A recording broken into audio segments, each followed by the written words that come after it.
فرماتے ہیں کہ اللہ تعالیٰ نے پیر کے دن کو 7 فضیلتوں سے مخصوص فرمایا ہے۔ سیدنا حضرت ادریس علیہ السلام پیر کے ہی دن جنت میں داخل ہوئے تھے۔ سیدنا حضرت موسیٰ علیہ السلام پیر کے ہی دن کوہ طور پر تشریف لے گئے۔ وحدانیت اللہ رب العزت کی دلیل پیر ہی کے دن نازل ہوئی۔ پیر ہی کے دن حضور صلی اللہ تعالیٰ علیہ وسلم کی ولادت بسعادت ہوئی۔ پیر ہی کے دن حضرت جبریل علیہ السلام حضور صلی اللہ تعالیٰ علیہ وسلم پر پہلی مرتبہ نازل ہوئے، اور امت کے اعمال پیر ہی کے دن حضور صلی اللہ تعالیٰ علیہ وسلم پر پیش کیے جاتے ہیں، اور پیر ہی کے دن حضور صلی اللہ تعالیٰ علیہ وسلم نے دار فانی سے دار بقا کی طرف رحلت فرمائی۔ حضور صلی اللہ تعالیٰ علیہ وسلم نے پیر ہی کے دن مکہ مکرمہ سے ہجرت فرمائی اور مدینہ منورہ میں داخل ہوئے۔ اسی پیر والے دن مکہ مکرمہ فتح ہوا اور اسی دن سورہ مائدہ نازل ہوئی۔ پیر کا وہ مبارک دن ہے کہ جس میں آسمان کے دروازے کھل جاتے ہیں اور گناہگار مسلمانوں کی مغفرت کی جاتی ہے۔ سیدنا حضرت ابو ہریرہ رضی اللہ تعالیٰ عنہ سے مروی ہے، وہ کہتے ہیں کہ حضور صلی اللہ تعالیٰ علیہ وسلم نے فرمایا کہ جب پیر اور جمعرات کا دن آتا ہے تو آسمان کے دروازے کھل جاتے ہیں اور مولا کریم ہر بندے کو جس نے شرک کا ارتکاب نہیں کیا ہوتا ہے بخش دیتا ہے، مگر جس آدمی کے دل میں اپنے بھائی کے ساتھ کینہ اور بغض ہوتا ہے اس کو مہلت دیتا ہے تاکہ وہ آپس میں صلح کر لیں۔ تو اب آئیے، جو میں نے بیان کیا تھا کہ حضرت ادریس علیہ السلام سے لے کر میں نے بیان کیا تھا کہ پیر کے ہی دن حضرت ادریس علیہ السلام جنت میں داخل ہوئے، تو حضرت ادریس علیہ السلام نے حضرت ملک الموت سے کہا کہ میں موت کا مزہ چکھنا چاہتا ہوں۔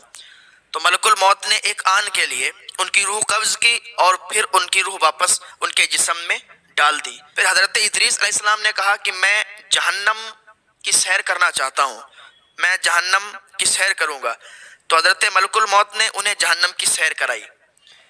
جہنم کی سیر جب کر لی تو کہا اب میں جنت کی سیر کرنا چاہتا ہوں۔ تو حضرت ملک الموت نے انہیں جنت کی سیر کرائی اور حضرت ادریس علیہ السلام جنت میں داخل ہو گئے۔ جب جنت میں ٹہل لیے، سیر کر لی، تو حضرت ملک الموت نے کہا کہ اب آئیے واپس چلتے ہیں۔ تو حضرت ادریس علیہ السلام نے کہا کہ اب میں جنت سے کہیں نہیں جانے والا، اب میں جنت سے نہیں جاؤں گا۔ اللہ تعالیٰ نے فرمایا نا کل نفس ذائقۃ الموت، ہر جاندار کو موت کا مزہ چکھنا ہے، وہ میں نے چکھ لیا۔ اور فرمایا ہے وَإِن مِّنكُمْ إِلَّا وَارِدُهَا، کہ ہر شخص کو جہنم پر گزرنا ہے، تو میں گزر چکا ہوں اور اب میں جنت میں پہنچ چکا ہوں۔ اور جنت میں داخل ہونے والوں کے لیے اللہ تعالیٰ نے فرمایا ہے وَمَا هُم مِّنْهَا بِمُخْرِجِينَ، کہ وہ جنت سے نکالے نہ جائیں گے۔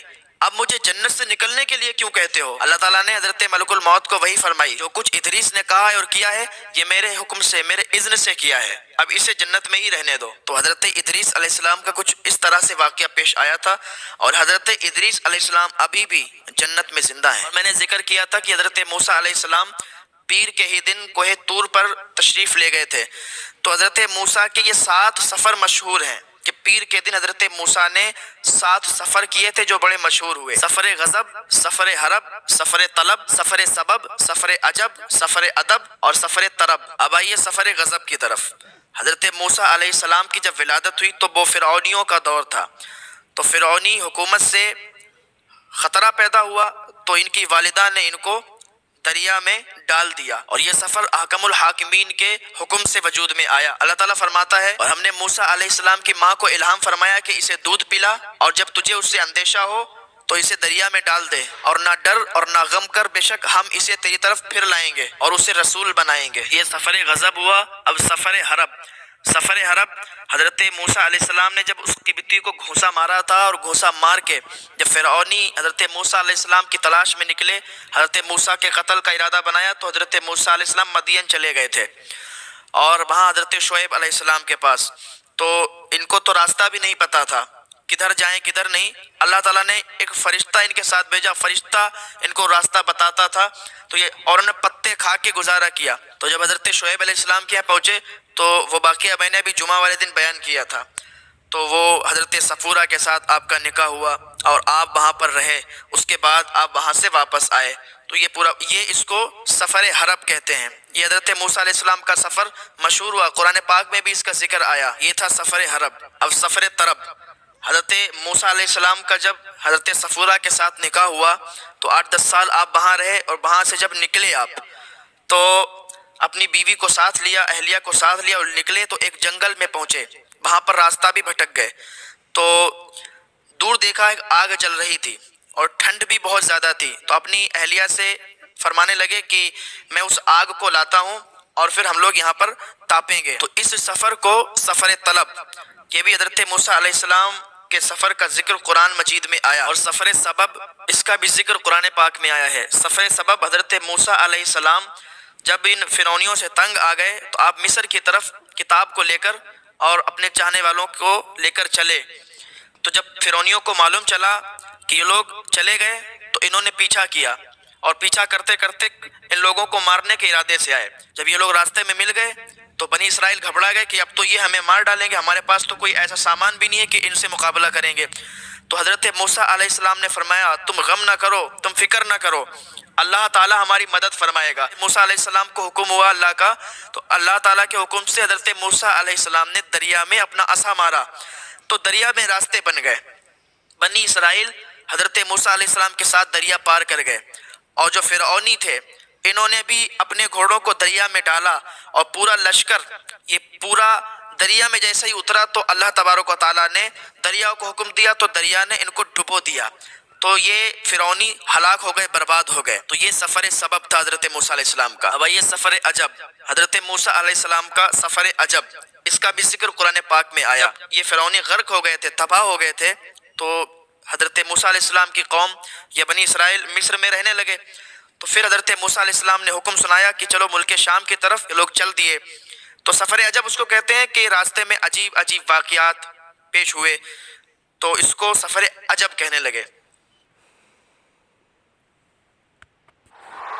حضرت موسیٰ علیہ السلام جب پہنچے راستے میں تو وہاں پر نہ تو کھانا موجود تھا، نہ تو کوئی غلہ تھا، اور دھوپ بھی بڑی تیزی کے ساتھ تھی۔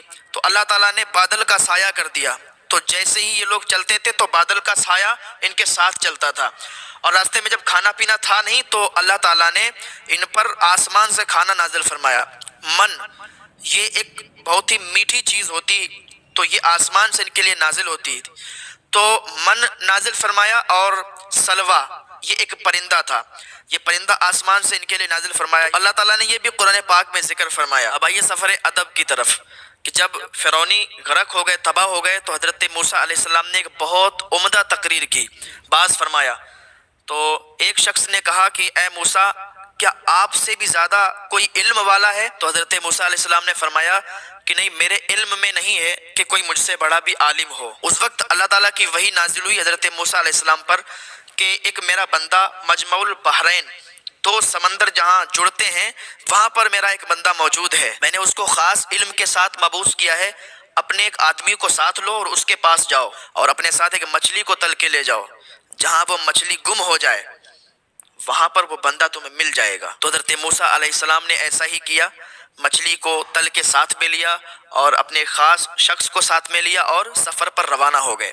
چلتے رہے یہاں تک کہ ایک جگہ پر آرام کرنے کے لیے بیٹھے، تو وہ مچھلی جو تھی وہ وہیں پر زندہ ہوئی اور پانی پر چھلانگ لگائی اور پانی کے اندر چلی گئی۔ تو ان کے ساتھ جو شخص تھا وہ بتانے کو بھول گیا حضرت موسیٰ علیہ السلام کو کہ مچھلی زندہ ہو گئی ہے اور ہمارا جو سفر تھا یہیں تک تھا۔ پھر حضرت موسیٰ علیہ السلام وہاں سے آگے چلنے لگے، اور کافی آگے چلے گئے تو آپ کو بھوک لگنے لگی۔ بھوک لگی تو اللہ تعالیٰ نے دکھانا تھا کہ سفر تو تمہارا وہیں ختم ہو گیا جہاں مچھلی زندہ ہوئی۔ تو حضرت موسیٰ علیہ السلام کہنے لگے اس شخص سے کہ وہ مچھلی نکالو، وہ تلی ہوئی مچھلی، اور بھوک بہت تیزی سے لگ رہی ہے۔ تو جیسے ہی مچھلی کا نام لیا حضرت موسیٰ علیہ السلام نے تو وہ شخص کہنے لگا حضور وہ مچھلی تو وہیں پر زندہ ہو گئی، تو پانی میں چلی گئی تھی، میں بتانا آپ کو بھول گیا تھا۔ تو حضرت موسیٰ علیہ السلام نے فرمایا تو پھر ہماری منزل بھی وہی ہے، چلو واپس چلتے ہیں۔ پھر حضرت موسیٰ علیہ السلام واپس پلٹ کر آئے وہیں پر جہاں مچھلی زندہ ہوئی تھی، تو وہاں پر حضرت خضر علیہ السلام کو پایا۔ تو حضرت موسیٰ علیہ السلام نے حضرت خضر علیہ السلام کو سلام کیا۔ حضرت موسیٰ علیہ السلام نے کہا کہ میں موسیٰ ہوں۔ تو حضرت خضر علیہ السلام نے کہا بنی اسرائیل کے موسیٰ؟ تو آپ نے کہا جی ہاں، میں بنی اسرائیل کا موسیٰ ہوں۔ تو یہ جو واقعات ہوئے تھے، پھر حضرت خضر علیہ السلام حضرت موسیٰ علیہ السلام کو لے کر نکلے، حضرت موسیٰ علیہ السلام خضر علیہ السلام کے ساتھ رہے، اور وہ جو واقعات ہوئے تھے تو یہ ان کا سفر ادب تھا، اس کا بھی ذکر اللہ تعالیٰ نے قرآن کریم میں فرمایا ہے۔ اب آئیے سفر طرب کی طرف، کہ حضرت موسیٰ علیہ السلام کا جو سفر طرب تھا، تو اب اس میں خوشی بہت تھی نا اللہ تعالیٰ سے ملنے کی۔ حضرت موسیٰ علیہ السلام کوہ طور کی طرف گئے اللہ تعالیٰ کا دیدار کرنے کے لیے، تو یہ جو سفر انہوں نے طے کیا تھا یہ سفر طرب تھا، یہ بھی ایک لمبا واقعہ ہے۔ تو حضرت موسیٰ علیہ السلام کا یہ بھی ذکر، سفر طرب کا یہ بھی ذکر قرآن پاک میں موجود ہے۔ اب آئیے اس کی طرف، وہ جو پیر کی فضیلت بتائی تھی کہ حضور صلی اللہ تعالیٰ علیہ وسلم کی ولادت بسعادت بھی پیر کے ہی دن ہوئی تھی، اور پیر کے دن ہی تمام واقعات ہوئے تھے کہ حضور جب پیدا ہوئے تو آسمان سے تارے زمین پر آ گئے، فرشتے زمین پر آ گئے، فرشتے آپ کے گھر کا پہرا دے رہے تھے، کعبہ سجدے میں آ گیا تھا، بہت سارے واقعات ہوئے تھے۔ تو پیر کے ہی دن حضور صلی اللہ تعالیٰ علیہ وسلم کی ولادت بسعادت ہوئی۔ اور پیر کے دن کی پانچویں فضیلت یہ ہے کہ پیر ہی کے دن حضور صلی اللہ تعالیٰ علیہ وسلم پر حضرت جبریل نازل ہوئے، یعنی حضور صلی اللہ تعالیٰ علیہ وسلم کے پاس آ کر کہا کہ پڑھیے، اقرا، تو حضور صلی اللہ تعالیٰ علیہ وسلم نے فرمایا میں پڑھنے والا نہیں ہوں۔ تو آپ نے، جبریل علیہ السلام نے حضور کو دبایا اور بہت تیزی کے ساتھ دبایا، تو اس سے بھی حضور کی طاقت کا اندازہ لگایا جا سکتا ہے کہ حضور کتنے طاقتور تھے۔ حضور فرماتے کہ جبریل نے مجھے 3 بار دبایا، یہاں تک کہ پسینہ آ گیا جبریل کو۔ تو حضور کو دبا کے جبریل کو پسینہ آ جائے، وہ جبریل جو انگلی کے پورے سے قوم لوط کو اٹھا کے زمین پر دھسک دے، جبریل کی کیا طاقت ہوگی۔ لیکن جبریل حضور کو دباتے ہیں تو جبریل کو بھی پسینہ آ جاتا ہے۔ تو یہ پیر کے دن ہی یہ معاملات ہوئے۔ اور پیر کے دن کی چھٹی فضیلت یہ ہے کہ بندوں کے اعمال دربار رسالت میں پیش کیے جاتے ہیں۔ حضرت ابو ہریرہ رضی اللہ تعالیٰ عنہ سے مروی ہے کہ حضور صلی اللہ تعالیٰ علیہ وسلم نے فرمایا کہ میری حیاتی تمہارے لیے بہتر ہے اور میرا وصال بھی تمہارے لیے بہتر ہے۔ عرض کیا یا رسول اللہ صلی اللہ علیہ وسلم، آپ کی حیاتی تو ہمارے لیے بہتر ہے، ہم جانتے ہیں، لیکن موت کس طریقے سے بہتر ہے؟ تو حضور صلی اللہ تعالیٰ علیہ وسلم نے فرمایا کہ میری حیاتی تو تمہارے لیے اس لیے بہتر ہے کہ میں تم کو حکمت اور بعض و تقریر سے تمہیں اللہ تعالیٰ کے قریب کرتا ہوں، اور موت اس لیے بہتر ہے کہ تمہارے اعمال میری بارگاہ میں پیر اور جمعرات کے دن پیش کیے جاتے ہیں۔ میں تمہارے نیک عمل دیکھتا ہوں تو خوشی محسوس کرتا ہوں، اور جب میں تمہارے گناہ دیکھتا ہوں تو اللہ کی بارگاہ میں تمہارے لیے معافی طلب کرتا ہوں، مغفرت طلب کرتا ہوں۔ کہ نبی صلی اللہ تعالیٰ علیہ وسلم نے پیر ہی کے دن وفات پائی۔ آسمان سے حضرت جبریل علیہ السلام آئے، اللہ تعالیٰ نے حضرت ملک الموت کو فرمایا کہ میرے محبوب کی روح کو آسانی کے ساتھ لاؤ، اور پہلے اجازت طلب کرنا، بغیر اجازت اندر مت جانا، میرا محبوب آنا چاہے تو لانا۔ حضرت ملک الموت دروازے پر آئے، سلام عرض کیا، حضور کے پاس بیٹھی ہوئی تھی۔ حضرت فاطمہ کہنے لگی کہ دروازے پر آئے، سلام عرض کیا، اس کے بعد اجازت چاہی، تو حضرت فاطمہ رضی اللہ تعالیٰ عنہ حضور کے پاس بیٹھی ہوئی تھی۔ حضرت فاطمہ کہنے لگی کہ ابھی ابا اجازت نہیں دیں گے، ابھی مت آئیے۔ تو حضرت ملک الموت نے دوبارہ اجازت چاہی، تو حضرت فاطمہ کہنے لگی ابا یہ کس کی آواز ہے؟ بالکل بدلی ہوئی آواز ہے۔ تو حضور فرمانے لگے تم جانتی نہیں ہو فاطمہ یہ کون ہے؟ یہ لذتوں کو مٹانے والا، یہ شہبتوں کو توڑنے والا، یہ جماعتوں کو متفرق کرنے والا، عورتوں کو بیوہ اور بچوں کو یتیم کرنے والا۔ جب خاتون جنت رضی اللہ تعالیٰ عنہا نے سنا تو رونا شروع کر دیا۔ حضور فرماتے ہیں میری بیٹی فاطمہ تم رو مت، میں جاؤں گا اور سب سے پہلے تم ہی آ کر مجھ سے ملو گی۔ پھر بہت سارے واقعات ہوئے، بہت لمبا واقعہ ہے۔ تو حضور صلی اللہ تعالیٰ علیہ وسلم کی اجازت لے کے حضرت ملک الموت آئے، اجازت چاہی، تو حضرت جبریل بھی آ گئے اور بہت سارے واقعات ہوئے تھے۔ پھر حضور صلی اللہ تعالیٰ علیہ وسلم کی روح کو قبض کیا گیا تھا۔ حضور صلی اللہ تعالیٰ علیہ وسلم نے آخری ٹائم بھی اپنی امت کو یاد کیا۔ وہ نبی جو آخری وقت بھی اپنی امت کو یاد کرے تو یہ امت کا حق نہیں بنتا کہ اس نبی کے بتائے ہوئے فرامین پر عمل کریں، اس نبی کی بتائی ہوئی باتوں پر عمل کریں۔